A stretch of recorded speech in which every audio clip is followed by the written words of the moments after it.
2019లో రాసిన ఆర్టికల్. అంటే ఇప్పుడు జగన్, చంద్రబాబు ఈ కాంట్రవర్సీ లేనప్పుడు 5 ఏళ్ల క్రితం రాసిన ఆర్టికల్. ఆ ఆర్టికల్లో కూడా నేను చెప్పిన ఇప్పుడు ఈ వివరాలన్నీ ఇప్పుడు ఈ పుస్తకంలో, ఎందుకంటే ఈ పుస్తకం పీడీటీ ఆచార్య ఎడిట్ చేసిన పుస్తకం, ఈ పుస్తకంలో ఉన్న అంశాలన్నీ ఉన్నాయి. ఏంటి మరి ఎందుకు వచ్చింది ఈ చర్చ అంటే 1950స్లో అంటే కొత్తగా పార్లమెంట్ ఏర్పడినప్పుడు స్పీకర్ ముందు ఒక ప్రశ్న వచ్చింది.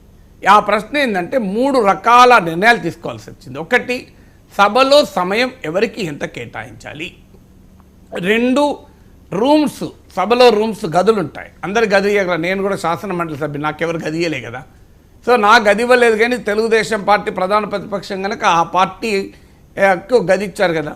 సో అందువల్ల రూమ్స్ ఎవరికి ఇవ్వాలి, టైం ఎంత కేటాయించాలి, సీట్లు ఎక్కడ ఇవ్వాలి. సో సీట్లు ఇవ్వడానికి కూడా సీటింగ్ ఉంటుంది కదా.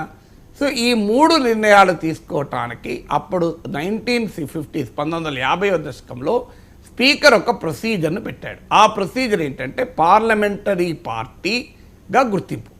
ఆ పార్లమెంటరీ పార్టీగా గుర్తింపు పొందిన రాజకీయ పార్టీల సభ్యులకు వారికి సభలో సమయం ఎక్కువ దొరుకుతుంది, వాళ్లకు సీట్లు ముందుంటాయి అపోజిషన్ బెంచెస్లో, అలాగే వాళ్ళకు ఆ పార్టీ నాయకుడికి రూమ్ అలాట్మెంట్లో ప్రియారిటీ ఉంటుంది. For the purpose of these 3 things, వేరే రీజన్ లేదు, లీడర్ ఆఫ్ ద అపోజిషన్ సంబంధం లేదు. అప్పుడు లీడర్ ఆఫ్ ద అపోజిషన్ కొరకు ఈ చర్చ రాలే. For the purpose of allocation of seats, allocation of rooms and timing for the debates. అప్పుడు ఏమన్నారంటే మరి ఎలా పార్లమెంటరీ పార్టీని గుర్తించాలి అని చర్చ వచ్చినప్పుడు సభలో కోరం ఎంత అని చూశారు. అంటే 10% ఆఫ్ మెంబర్స్ ఉంటే కోరం ఉన్నట్లుగా భావిస్తారు. కోరం అంటే కోరం కన్నా తక్కువ మంది సభ్యులు ఉంటే ఆ సభ ఆపుతారు, ఆపి టీ బ్రేక్ ఇచ్చి మళ్ళీ బెల్లు కొట్టి కోరం ఉంటేనే సభ నడుస్తుంది. అంటే కోరం అంటే minimum strength to hold the assembly session, parliament కానీ అసెంబ్లీ కానీ నడవటానికి ఉన్న కనీస సభ్యుల సంఖ్యను కోరం అంటారు. సో కోరం ఏంటి అంటే 10% ఉండాలి అని. సో అందువల్ల పార్లమెంటరీ పార్టీగా గుర్తింపు ఇవ్వటానికి కూడా 10% ఉండాలి అని ఒక కంట్రోల్ అనే రూల్ను స్పీకర్ ఆ రోజుల్లో మొదలుపెట్టారు. మళ్ళీ చెప్పేది ఏంటంటే ఆ 10% ఉండాలి అనేది లీడర్ ఆఫ్ ద అపోజిషన్తో సంబంధం లేదు, అది for the purpose of recognising as a parliamentary party. మరి 10% లేకపోతే ఏమవుతుంది, లేకపోతే వాళ్ళను పార్లమెంటరీ గ్రూప్గా పరిగణిస్తారు. పార్లమెంటరీ గ్రూప్గా పరిగణించినా కూడా లీడర్ ఆఫ్ ద అపోజిషన్ ఉండొచ్చు. ఇప్పుడు తెలుగుదేశం పార్టీకి 1984లో ప్రధాన ప్రతిపక్ష నాయకుడు హోదా ఉపేంద్రకు వచ్చింది. ఇవాళ పేపర్లో వచ్చింది చూడండి. ఎలా వచ్చింది మరి? 10% ఉన్నారా? లేరు కదా.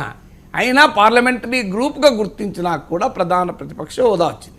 అయితే ఈ పార్లమెంటరీ పార్టీ గుర్తింపుకు 10% ఉండాలి కనుక లీడర్ ఆఫ్ ద అపోజిషన్ కూడా 10% ఉండాలని చర్చ వచ్చింది. కానీ లీడర్ ఆఫ్ ద అపోజిషన్ అనే నిర్ణయం పొలిటికల్ నిర్ణయం కాదు, అరిథమెటిక్ నిర్ణయం కాదు. It is a statutory position. అంటే చట్టం ద్వారా లభించిన హోదా కనుక చట్టంలో ఏముంటే అదే ఉండాలి, ఇంకా వేరేది ఉండడానికి అవకాశం లేదు. అయితే ఈ పార్లమెంటరీ పార్టీ, పార్లమెంటరీ గ్రూప్ అనే నిర్వచనం కూడా ఇప్పుడు ఇర్రెలవెంట్. ఎందుకు ఇర్రెలవెంట్ అంటే ఒకటి, చట్టం వచ్చేసింది కనుక payment of salaries and pensions and prevention disqualification act అని ఆంధ్రప్రదేశ్లో, payment of salaries and alliances of leaders of opposition act అని పార్లమెంట్లో వచ్చిన తర్వాత ఇక పార్లమెంటరీ పార్టీ, పార్లమెంటరీ గ్రూప్ అనే తేడా ఆధారంగా లీడర్ ఆఫ్ ద అపోజిషన్ను సెలెక్ట్ చేయడం అనే ప్రశ్న ఉత్పన్నం కాదు.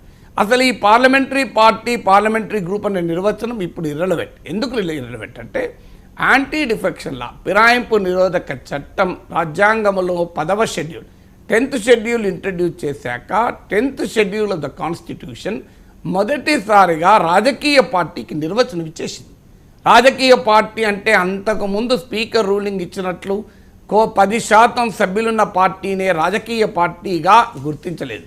అలా గుర్తిస్తే 10% లోపున్న వాళ్ళు పార్టీ ఫిరాయించినా అనర్హులు గారు. మరి అందువల్ల యాంటీ డిఫెక్షన్ లా ఒక్క సభ్యుడున్న పార్టీగానే గుర్తించింది. అందువల్ల ఇక చర్చ ఎక్కడిది? పార్లమెంట్ గుర్తింపు అనేది, గుర్తింపు అనే చర్చ యాంటీ డిఫెక్షన్ లా రావడంతోనే పోయింది. 10% అనే ప్రస్తావన రానేలేదు యాంటీ డిఫెక్షన్లో.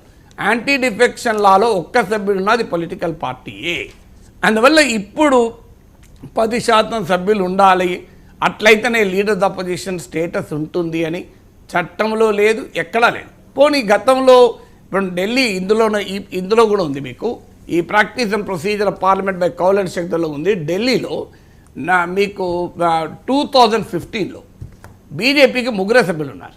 70 మంది స్ట్రెంత్ ఉంటే 3 మెంబర్స్ ఉన్నారు. అయినా బీజేపీ నాయకుడికి leader of the opposition status వచ్చింది. ఎట్లా వచ్చింది మరి?